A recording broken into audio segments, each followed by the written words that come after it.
Support for this show, Politics Done Right, comes from politicsdoneright.com, publishers of How to Make America Utopia, Take Away the Economy from Those Who Rigged It, As I See It, Class Warfare, The Only Resort to Right-Wing Doom, It's Worth It, How to Talk to Your Right-Wing Relatives, Friends, and Neighbors, and other books written by Egberto, Willies.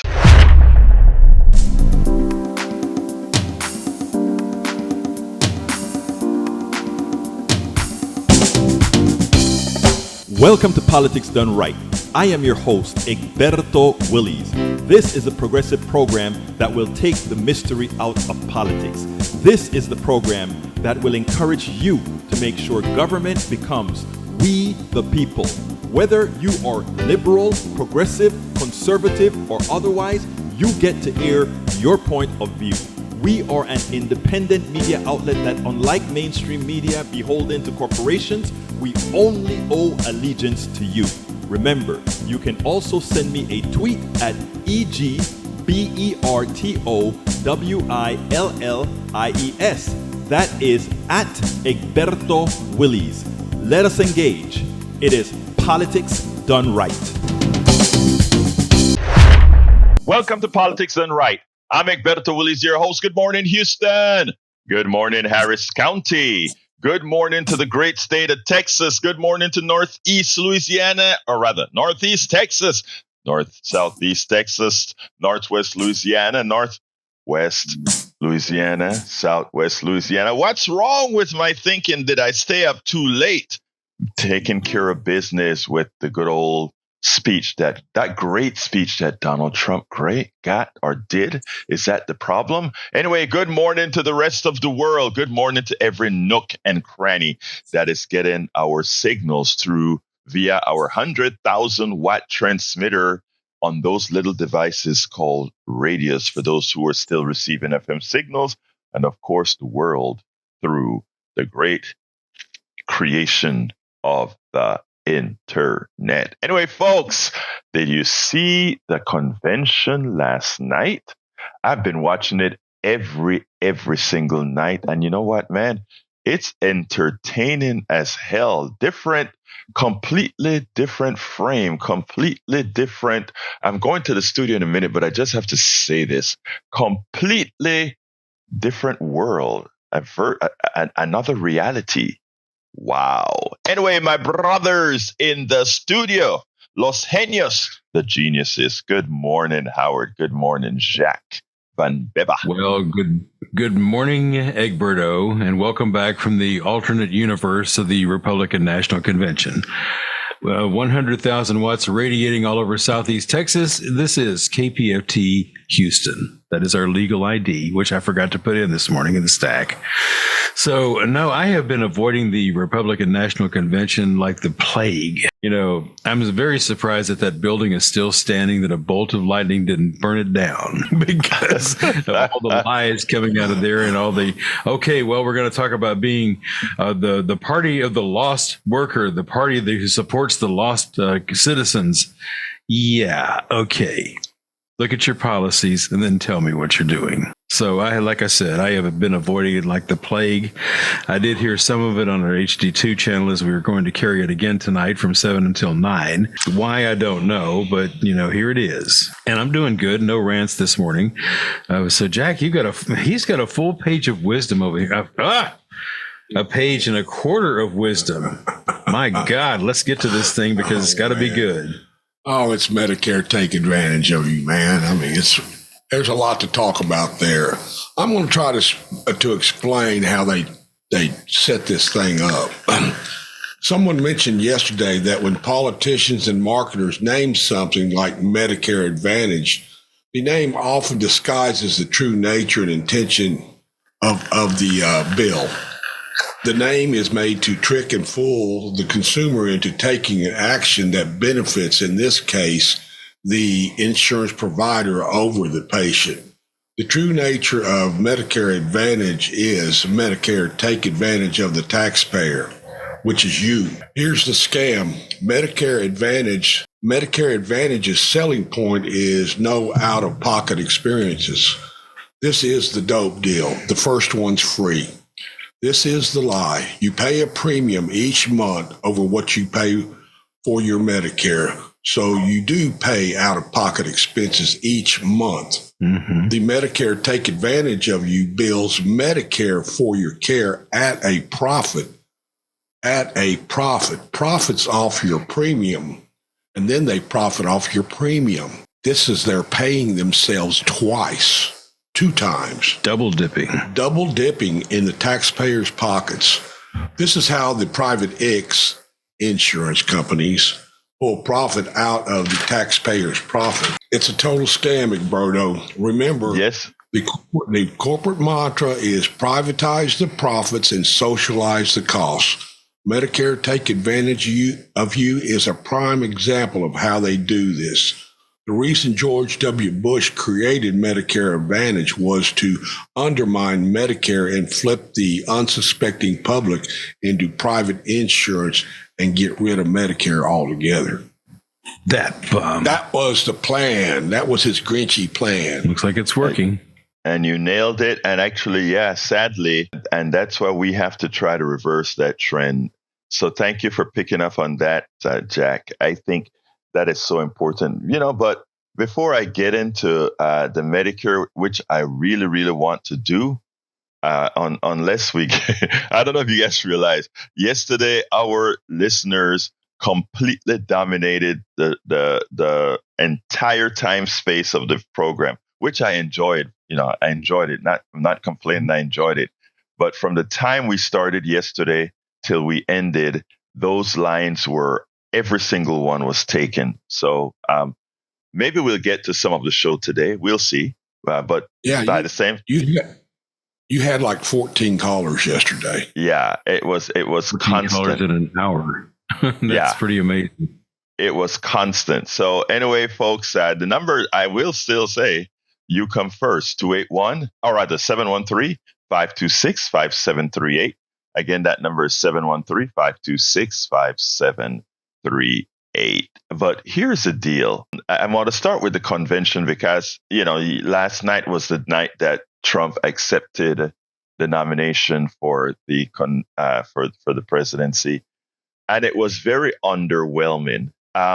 You sit down and wonder, why does anybody fear going up against this guy? Because first of all, the entire convention was a plethora of lies that are easy to dispel if you can get to the people who are believing the lies. Right now, the polls look 50-50 with Trump carrying, given that most of the polls have Trump with a 2% or so lead. The bias is still that Trump is leading in the election and specifically in the Electoral College. And you sit down and wonder why. And the reason why is as Trump lies about what the economy was, as Trump lies about how things are, the actual math of things, there are a group of people that never see the truth. And there are a group of people that have been taught that those channels or those entities that tell the truth or should be disregarded. And that is a difficult position for one to be in. In other words, if you believe that CNN and MSNBC are lying to you and Fox News allow those lies to go through, and you are not likely to go to the places that everybody gets absolute information from, let's say the different resources that are out there that are irrefutable. If you are not privy to that, you don't do that. You don't know what is true, and you tend to believe those that you trust. And the truth of the matter is, many trust Fox News. Right-wing folks trust Fox News. So Fox News can lead them to their demise. And that is what's happening.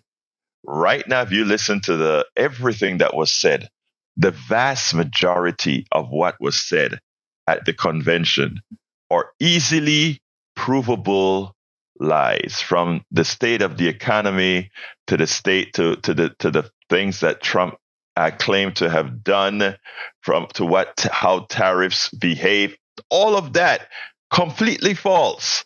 And not only that, assuming Trump were to get into office again, they won't just hurt progressives or those damn liberals, it would hurt more so our folks in Appalachia.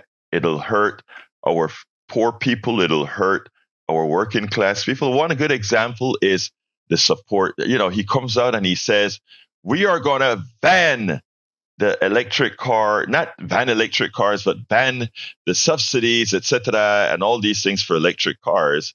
But at the same time, not remove any of the subsidies for oil or whatever, which means we will continuously fall behind. I told a couple of people a few times behind, get out of the United States and go to places like Shanghai, China.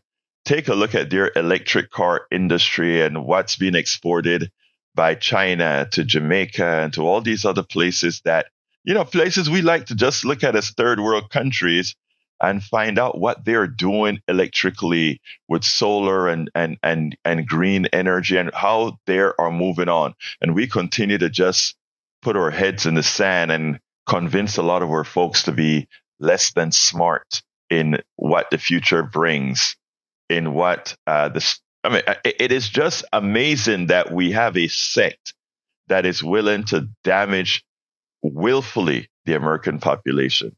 It's just an outright shame. But we'll continue with this throughout the sessions that I have here, throughout our shows.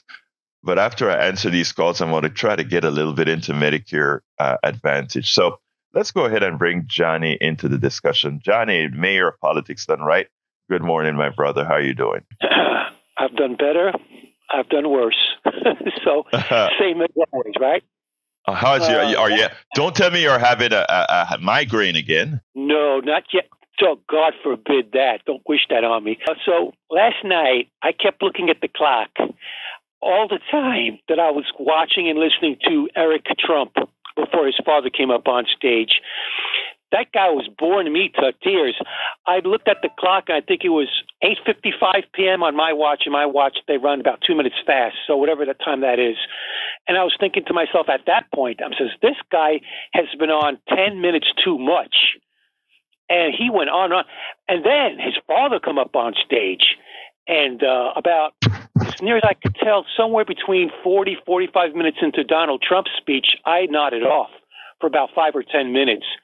Mm-hmm. And the thing that really annoyed me about Donald Trump is I felt personally insulted when they used that fireman's bunker gear and the helmet. And I knew what he was going to do. I knew he was going to do. He was going to hug that bunker gear. And then I was surprised that he kissed the helmet. If that fireman had not died, they would have had a flag for him to hug and kiss and make love to on stage. He is an opportunist. There's no genuine love or emotion in what he does. He's a lizard. He's a reptile. And words fail to express the visceral hatred I have for that man and what he's doing to this country, him and his compatriots, his criminal associates. And that's all I have to say. Thank you, Johnny. I honestly don't hate Donald Trump. I mean, it's sad to say, I feel this level of pity that somebody that has so much. I mean, yes, the way his father made his wealth and passed it to him, I'm completely in disagreement to that, because that, although that's a capitalist way, it isn't the honest way, because again, he didn't earn it. His parents didn't earn it.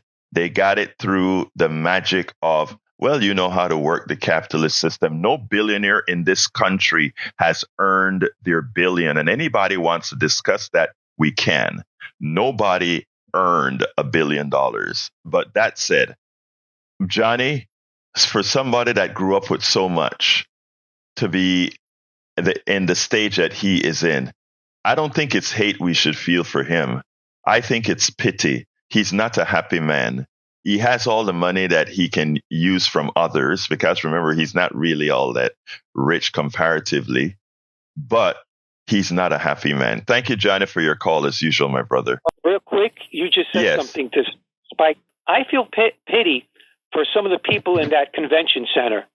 Not for him. I got you. He's a leader, supposedly. Has money.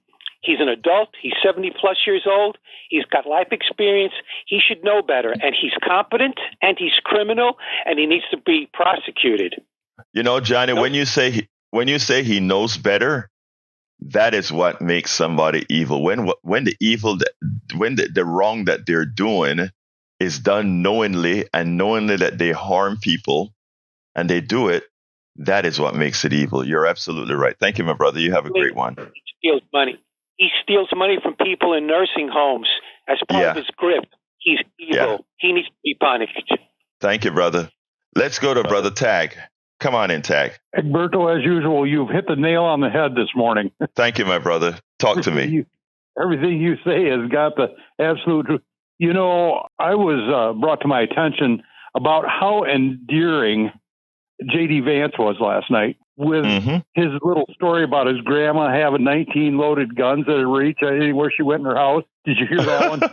Oh, yeah. You know what? I actually, when I heard that, it was kind of shocking that he made a big issue out of it. And I actually wrote a tweet as soon as he said it. I wrote a tweet. I wish I could find it, but I said, can you believe this guy felt that was something worth stating, that his grandma had 19 guns? Wow. That it is the kind of things that these guys feel is so important. It's sick. But continue, my brother. Well, here's the symbolism behind that is that this section of the Americans reach to that as a symbol of how they get their security. Right. And to me, it's a wide-ranging psychosis that so many Americans believe that they have to have weapons for their security. I don't need a weapon to feel secure. Do you need a weapon to feel secure, Egberto?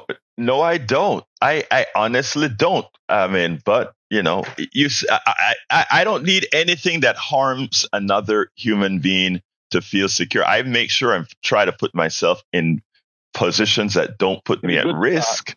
Right. Exactly. Yep. Exactly. And the thing is that these people, I'm sure that JD Vance's grandmother was never at risk, and there was really never an opportunity where she was going to have to shoot somebody or shoot a raccoon in her house or some damn thing. Who knows why she'd have 19 loaded guns in her house. But the fact is that having loaded weapons around and even having weapons in general is something that deteriorates your security, not increases your security. And it's a psychosis that Americans have, which makes them feel insecure. And it's a message that the Republicans are sending people. It's a method of gaslighting people. And you know what? To feel secure. And Tag, what is so sad about it, right, is we have examples around the world. Examples around the world where guns are not prevalent. The murder rates is a lot lower. People, the carnality of man, where at the time that you're upset, you have a gun. It is something that some people would immediately jump to and use. Most guns in the homes are not used to protect oneself. It is used to harm a family member. It is used for suicide. If you add all these things up, I mean, those are known facts. But we have this Second Amendment. And because, again, like I said, in this country, too much of a percentage care more about capital than humanity, care more about a sentence in a constitution that's misrepresented more than humanity. It is something that I think we have to change culturally. And again, the only way to change that culturally is to get the demagogues out of office, get the demagogues out of society. Continue, my brother. Well, I had somebody want to argue online that guns are not the number one killer of children today. And it's like, if you do your research, cars or anything else is not the number one killer of children. It's guns. And people will stand there and toe-to-toe and argue with you. That's not true. And like I say, it's a security psychosis that's been perpetrated on a certain segment of this country. And you just can't trust people that have that psychosis. And so you're absolutely right. Well, thank you. Thank you very much, Tag. Folks, the telephone number is 713-526-5738. Again, that number is 713-526-5738. Give us a call. That, by the way, I fired up the wrong engine this morning for our video. So the telephone number on the video is actually the 3 o'clock number. So forgive me. The number for now is 713-526-5738. Let's go ahead and go to Brother Harry. Come on in. Good morning, Harry. How are you doing this morning, sir? I'm doing good, Egberto. Good morning to you. Good morning to Jack. Good morning to Howard. Okay, I'll start off with Sarah Huckabee. When she talked earlier in the week, she talked about how strong Donald Trump was or is surviving that assassination attempt. But she also talked about how we were better off with him when he was in office than we are now. And then she went on to say that Donald Trump, what was that she said? That he's about bringing people together and everything. And they're going to say all these things to try to bring in and get your votes. But this is a man that, or she's a woman who killed Medicaid in her state. So what non-rich person would listen to her?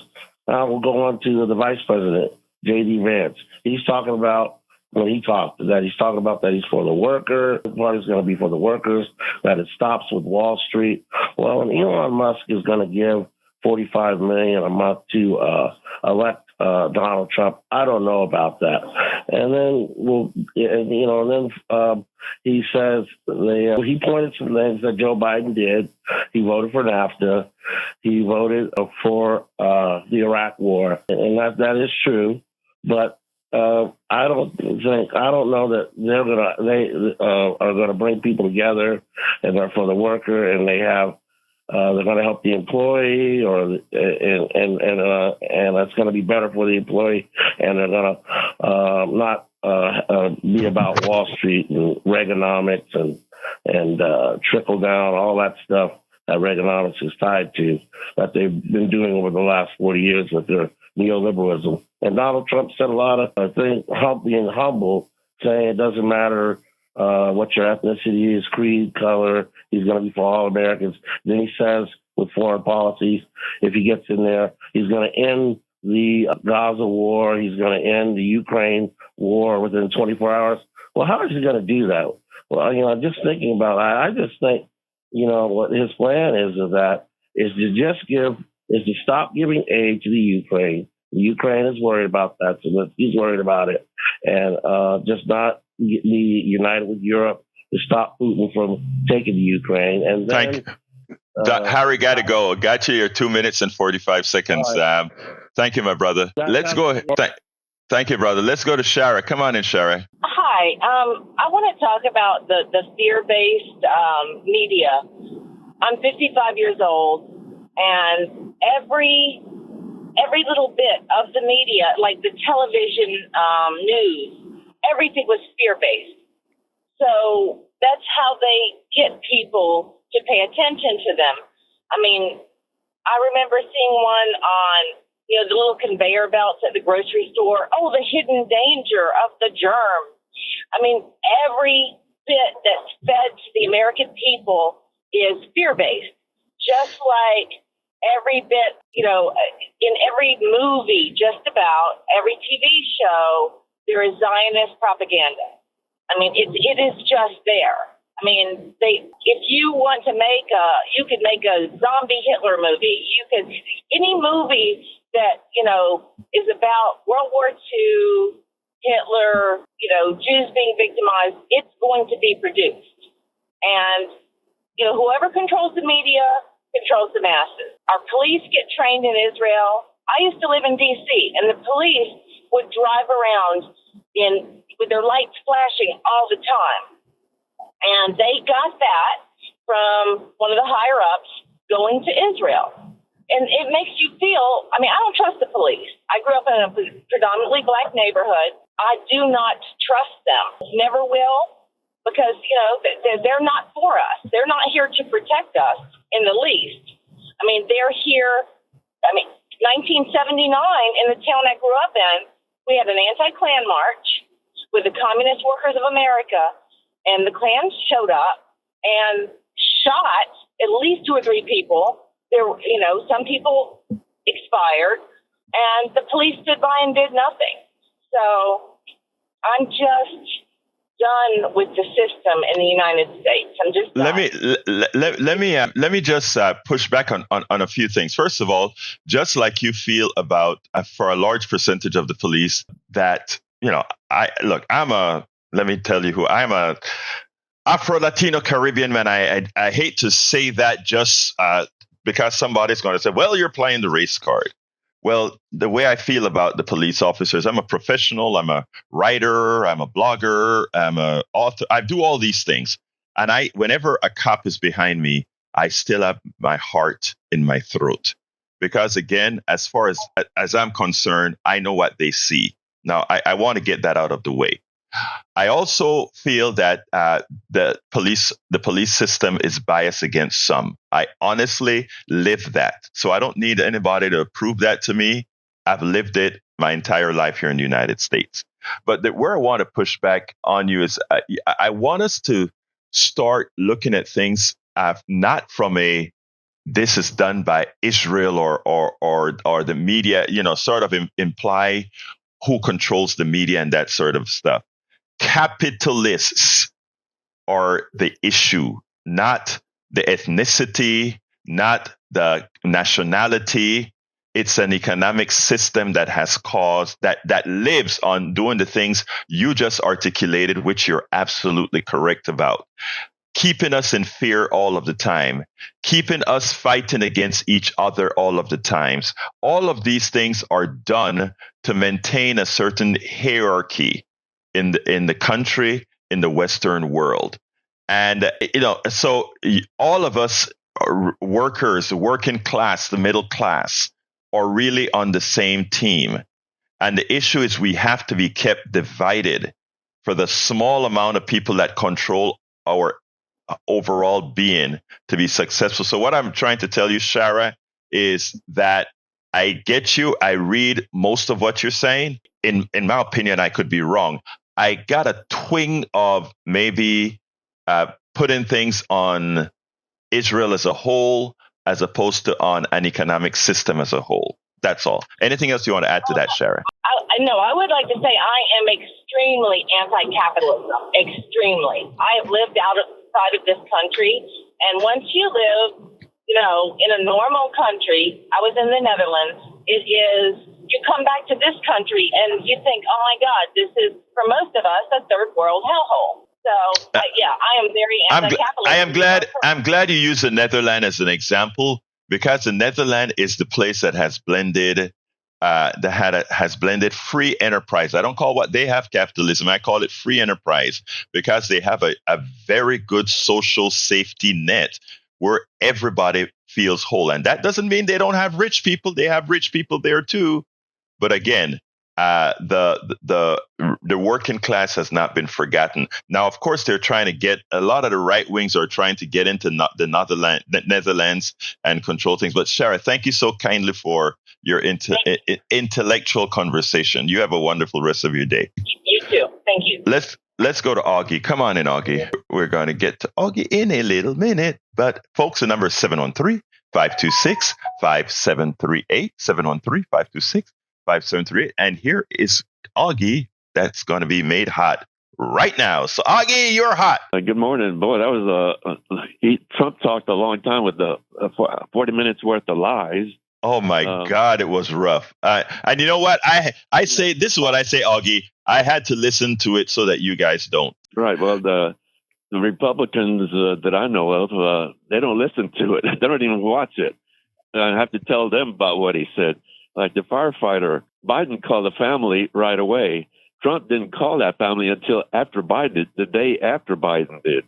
And that's the only reason I guess he called them, because Biden had already called them first. Right. And then he lied about Afghanistan. He's the one that negotiated the withdrawal. He blamed it on Biden. Right. And no negotiation. He gave the Taliban everything they wanted.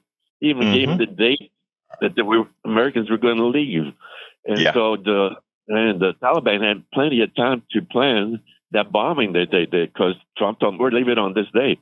but the date wasn't his administration, it was the next administration, which was Biden's administration. So everybody blames Biden for the withdrawal. It was Trump who did that withdrawal, not Biden. And it's Trump. American military died. You nailed it. I mean, Biden has been taking a lot of flack for things that he didn't do, and he has not gotten enough credit. And, I've been trying my best. I wasn't a Biden supporter, but I've been trying my best to give Biden the kudos he deserves, because he's one of the best presidents in my lifetime. And it's just a statement of fact based on what he has done. So, hey, continue, my brother. Yeah, and there's no respect for the elderly. He had a stutter. So people complain about how he talks. Well, he's done a lot with a stutter. I have friends who had a stutter, and another friend who had a lisp. And we grew up, and I still keep in touch with these two friends. He's 81. And when I grew up, we learned to respect our elders. But I don't see any respect from the Republicans at all on elderly folks. They don't care about them, really, it seems like, anymore. Well, but look, okay. He gets a lot done. And they say they're Christians.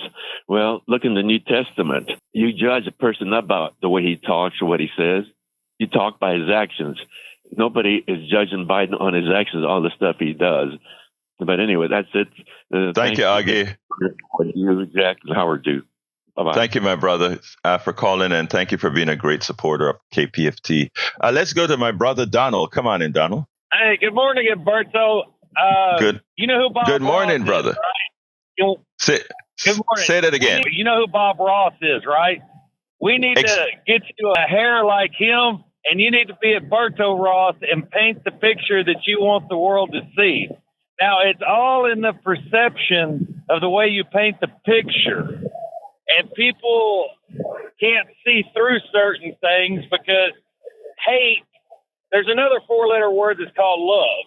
But people love to hate, and I don't understand it. It's easier to hate than it is to look at something and try to analyze it and try to figure out why is it that way.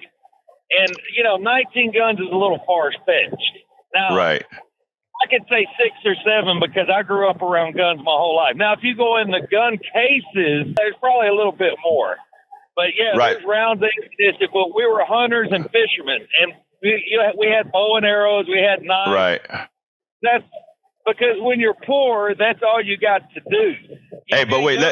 Hey, Donald, I want to stop you because you said something very profound when you started about love and hate, right? And about what it's difficult and what can we do to love, right? And I want to pick up on that because I think that is something that I've learned over time. And I want to kind of expand on what you said. I think is very important. I have a lot of MAGA friends. A lot of my progressive friends are pissed that I deal with those people, right?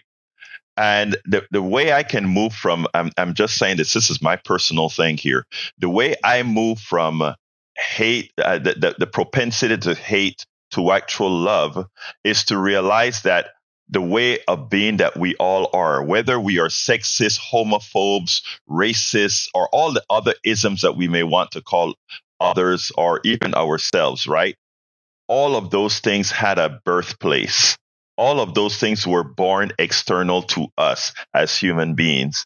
And if you can look at each individual as a human being that was affected by some externality, it isn't then hard to look at that person with all their flaws because God knows I got my flaws. Look at that person with all their flaws. And at the same time, as you're fighting with them verbally, I'm not talking about guns and knives, as you're sparring with them, you can still look at the humanity within them. And if you can do that, hey, you can love everybody. Continue, brother. But thank you for giving me the opportunity to say that. Oh, no, that's why I told you a long time ago. I'm a practicing Christian. Right. And it's hard as hell for me to turn the other cheek because if you get in my face, I kind of forget about that book that's in my. All right, brother. Hey, Donald, I want to talk a little bit about Medicare Advantage. So let me get to Bard and see if I can then get rid of Bard and talk a little Medicare Advantage. Okay? Later. Yes, sir. All right. Weekend. Peace, brother. Peace. Let's go to Brother Bard. Come on in, Bard. Yes, sir. Good morning. I am torn this morning as well. I'm so sad that Biden is dropping out of the race. Trump was just going to destroy him at the ballot box. And yet again, I'm happy that we got rid of a 50-year corrupt politician. You know, this guy's been around for 50 years, and he's done nothing but enrich himself. And I'm sad again to hear how ill-informed Augie is about the Afghanistan withdrawal. Trump Okay. was gone for 2 years before that. Barred. Everything. Treaties are barred. Hold on, Bard. We got to get some truth in here, okay? And I'm not. I know your information you probably don't get from the best sources, but Biden was simply fulfilling what the timeline set out with what Trump did. That's a statement of fact. Okay, all that negotiations were done by the Trump administration, and Biden did the responsible thing, and that is, if treaties are going to mean something, if contracts are going to mean something, if a credibility of a country is going to mean something, you have to fulfill what you've said. One of the reasons why we have a historical problem, America, is that when we've signed many contracts, when we signed contracts with the native, as far as lands are concerned, and oil and gold or whatever is discovered on it, our nature has always been to break these contracts, not to be honest with the things we sign. At least presidents like Carter and Biden believe in that fulfillment. With regards to Biden resigning, I don't think that is a fait accompli at all. But that said, I couldn't. After seeing Trump yesterday, we just need to bring a body that can speak English and go toe to toe with Trump, and they will destroy the man. Because again, the man is not a truthful person at all. Now, the thing that concerns me with, let's say, you, my brother, is the following. You are willing to dump on, let's say, a Biden, etc. But Trump, by the way, do you have a daughter? I do. Okay, and that you are willing to put on the top to run this country a provable person, a judge called a rapist, that you are willing to put somebody that has stiffed the middle class, that when he built his hotels, he left many of the middle class unpaid, that you are willing to support somebody who stole money in his charity continuously, that you are willing to support somebody who stiff people's money by having a false university, that you're able to support such a corrupt being, somebody who has been with prostitute as his wife is pregnant. That is who you have elevated and want to elevate as the leader of this country. You have a daughter, you have kids, you have people that you try to tell them, folks, be moral, folks, be right, do the things that are right. But at the same time, your kids are going to see you supporting somebody that is a felon, somebody that breaks the law, somebody that not only breaks the law of man, but somebody who breaks the law of humanity. That says a lot. I got to go, Bard. I want to hit some Medicare Advantage, brother. We'll talk later. You agree that Biden's going to drop out, right? Do you agree that? No, I don't know that that's going to happen. But what? Let me tell you what is concerning.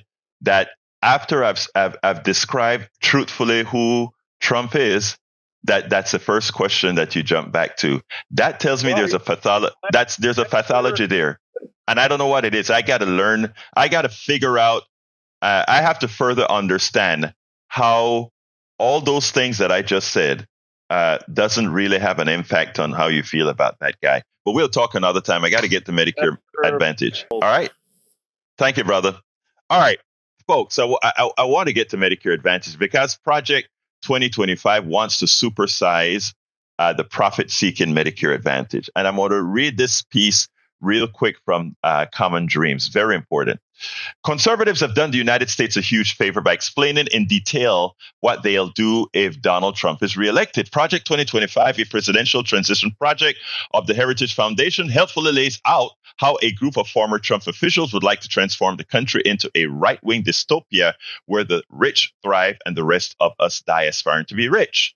Declaring it in its mandate of leadership that unaccountable federal spending is a secret lifeblood of the great awakening, meaning the woke people, the plan focuses heavily on reversing social progress on the rights of racial and sexual minorities. In a section dedicated to the Department of Health and Human Services, Project 2025 declares that HHS is home to Medicare and Medicaid, the principal drivers of our $31 trillion national debt. This is a popular conservative framing used to justify ending social programs. In fact, per person Medicare spending has plateaued for more than a decade and represents one of the greatest reductions to the federal debt.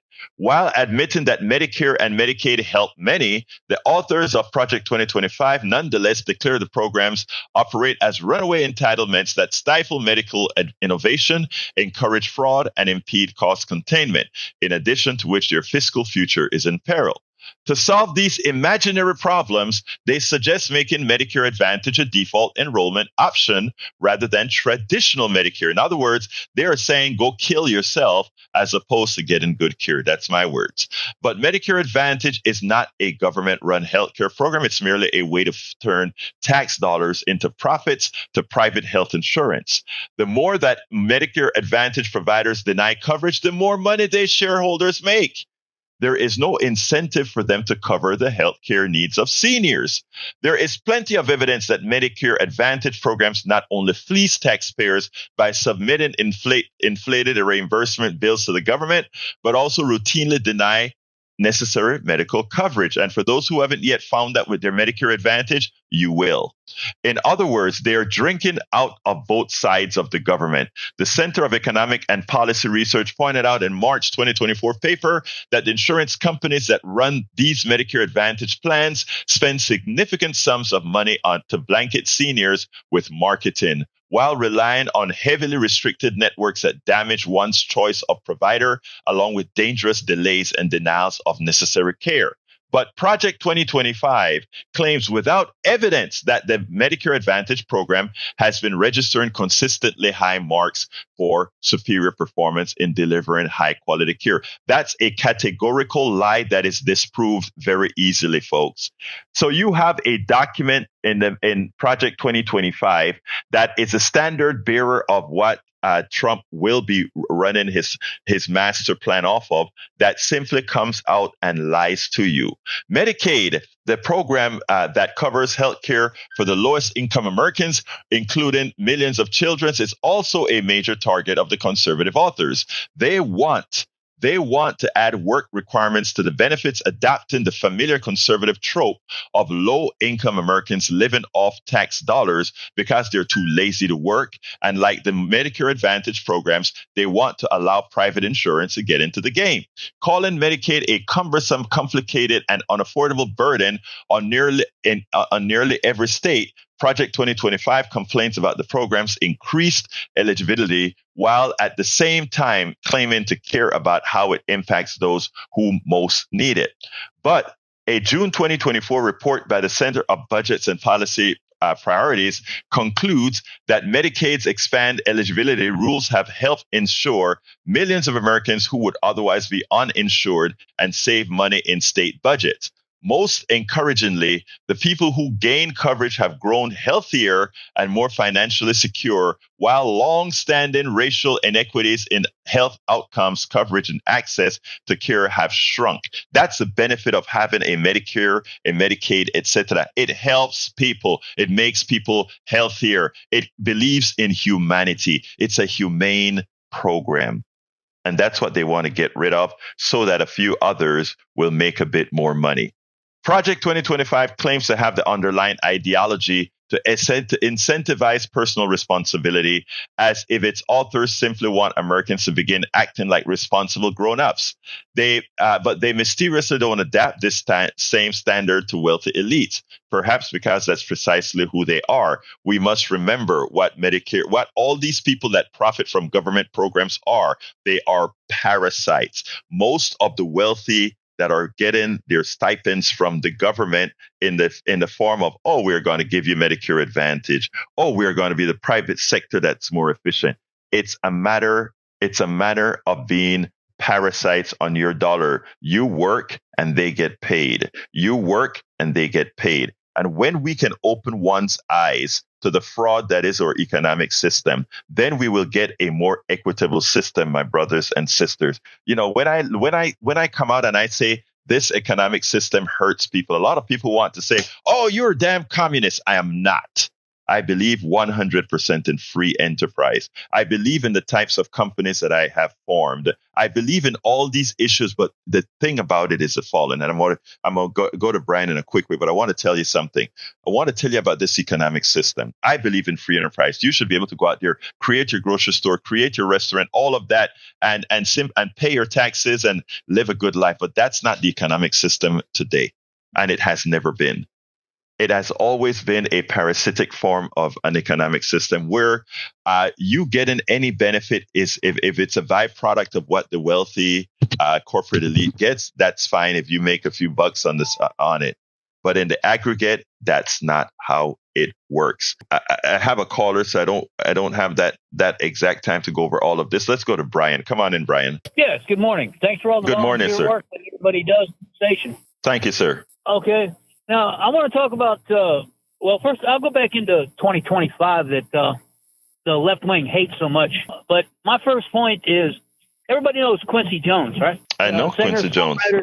Oh, of course, from Motown, okay. Yeah. During the Black Lives Matter riots, someone spray painted Elvis Presley's home. They vandalized his home. And Quincy Jones said, I would never work with that man because he was a racist. Did you know that?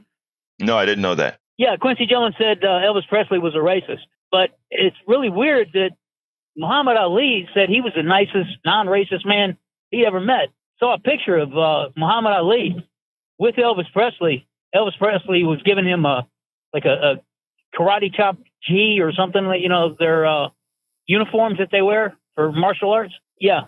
Yeah. So, look. Elvis Presley is dead. Elvis Presley had a lot of good friends of every race. Elvis Presley grew up in the black community.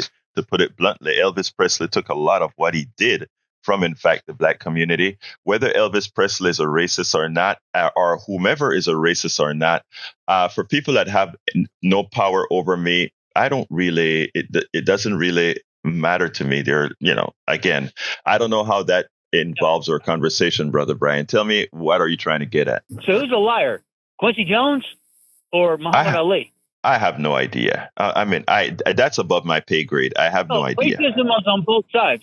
Racism is on both sides. Let me tell you, a lot of the more elite intelligentsia would try to tell you no, but I think I'm with you on that. And that is, I think anybody can be racist. But what a lot of people like to define racism as is prejudice with power.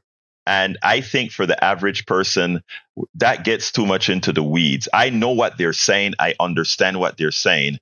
But everybody has the propensity, or rather the ability, to be prejudiced. You're absolutely right about that. And most people simply look at racism as prejudice based on color of skin, etc. So, yeah, look, I hear you. I don't want to micromanage the word. Go ahead. Yeah, content of color rather than character, right? Yes, sir. Yes, sir. Muhammad Ali, and Martin Luther King said that, right? Yeah, absolutely. Look. People that have jobs, they can't do the job because they were hired because of the color of their skin. Okay, Brian, let me tell you something, okay? Please don't go there. That is dear to my heart because of what I went through as a professional engineer who knew what he was doing. Everybody on my job thought I was there because for some quota. I wasn't. I knew the damn job. And when I hear folks like you demean with that, but I was there because of DEI as well. It wasn't called DEI then. But the only reason I got my foot in was because they had to look at me. Okay? So I would urge you, you're not a bad person. I would urge you to understand the concepts of why we have things like affirmative action and DEI before you allow the right wing to corrupt your thought process. But brother, I gotta go. And you did get, let me tell you, you were speaking for 4 minutes and 4 seconds. Yeah, I want to quickly go into Project 2025. Okay, quick, real quick. Okay, I would rather have illegal alien child in cages, which Obama did, by the way, versus U.S. American citizen children in caskets. Well, you know something. Let me tell you something. Let me tell you something. Okay, and this is another fallacy that needs dispelling. Immigrants, both undocumented or documented, commit less crime than much less crime. Hold on a second. I made you talk. Much less crime than any other American group. Period. So let's remember that. So thank you. This information. Look, that comes direct. Look, what government agency compiled? It comes from the FBI, and when the right wing released that message, hold on, any type of information like Brian, I'm not going to argue. Brian, I'm not going to argue with you. I'm just telling you it's a statement of fact. My brother, have a great day. You're wrong. Thank you so kindly. Let's go to Johnny. Come on in, Johnny. Unfortunately, as much as I try, and I try to give benefit of the doubt, in this case, Brian appears to be suffering from convenient amnesia.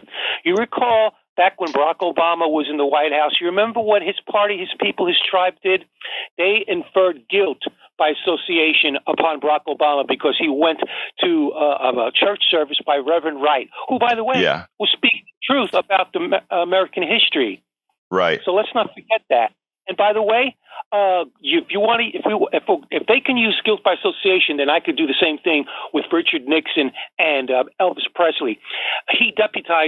Someone deputized Elvis Presley as an honorary sheriff's deputy, and there has been incidents in where both Nixon and Elvis Presley have expressed racial animus.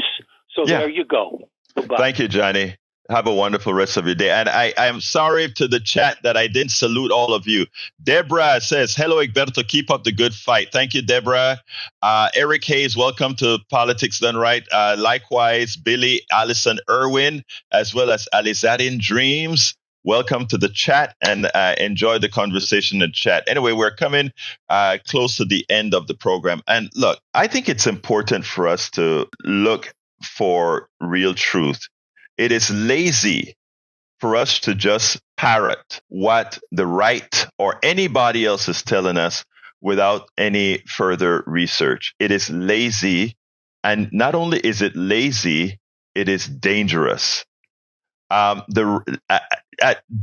this point in our country's history, the right is a deceptive engine in our entire society. That's not conjecture. That is a statement of fact. If you itemize all the things that they're telling the people who follow them, and this is where earlier I spoke to Donald about being able to love those who are completely wrong, understanding the externalities that cause the behavior. But right now we have a sect within this country whose sole goal is to lie to their audience for an ulterior goal.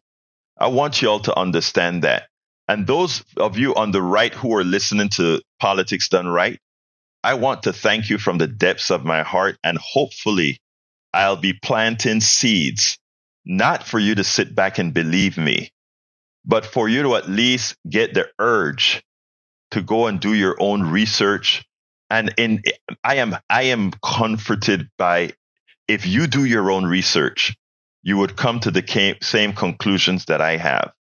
It's out there for those who are willing and searching for the truth, who are not just trying to find a reason to hate, a reason to not like, a reason for what is comfortable for you. Anyway, I'm going to pass it on to the studio.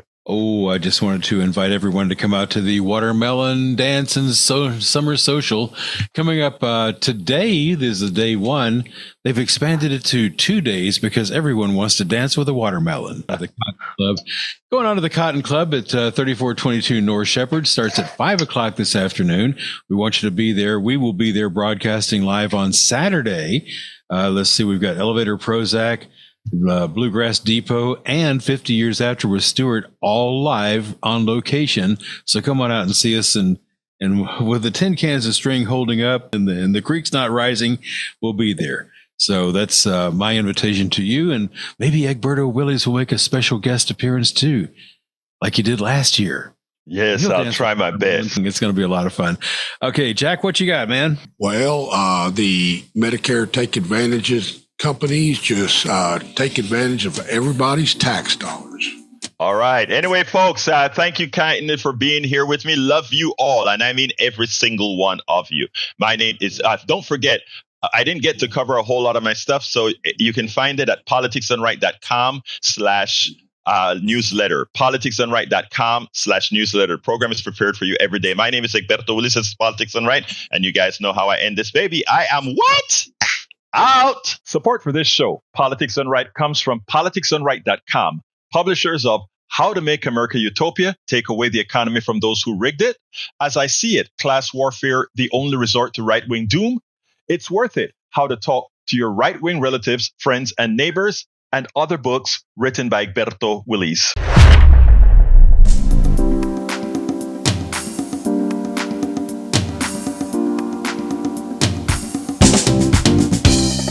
Welcome to Politics Done Right. I am your host, Egberto Willies. This is a progressive program that will take the mystery out of politics. This is the program that will encourage you to make sure government becomes we the people.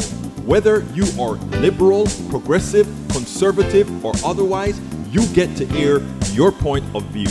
We are an independent media outlet that, unlike mainstream media beholden to corporations, we only owe allegiance to you.